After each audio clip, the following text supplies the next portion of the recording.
அப்பா மகனே வாழ்த்து சொல்லு. அப்பா மகனே, காளி அம்மா வாசம் இல்ல எம்மா, என் காளி அம்மா.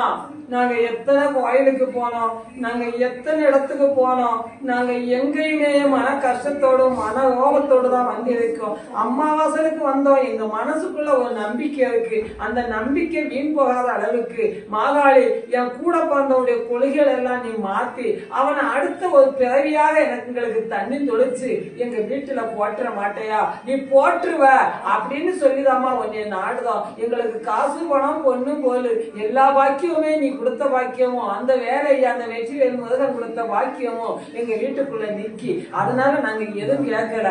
அவனை மட்டும் புத்திகள் எல்லாம் மாத்தி அவன் திசைகளையும் நீ மாத்தி எங்க குடும்பத்துல மன கஷ்டம் இல்லாம எங்களை கேவலத்துக்கு அவன் ஆளாக்காத அளவுக்கு அவனுக்கு புத்திகளை கொடுத்து எங்களுக்கு நல செலுத்தி வந்தா போதும். உன் கோயிலுக்கு நாங்க கடமைப்பட்டு வாழுறோமா, அவனை நீ மாத்தி கொடுமா, அவனை மாத்தி கொடுமான்னு சொல்லி அம்மா வாசல்ல மனசுல நினைச்சு வந்து இருக்க. அம்மா வாசல மனசுல நினைச்சு வந்த மகனுக்கு உன் பிறவிக்கு எவ்வளவு மாற்றங்களுக்கு ஏற்படுத்தி இருக்க.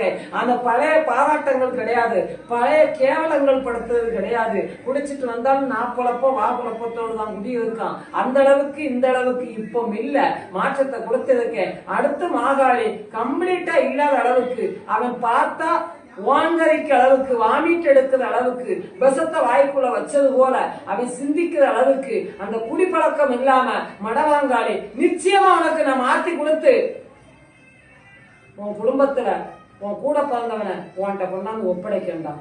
நிச்சயம்டா, என்னையால முடியும்டா. ஆமா.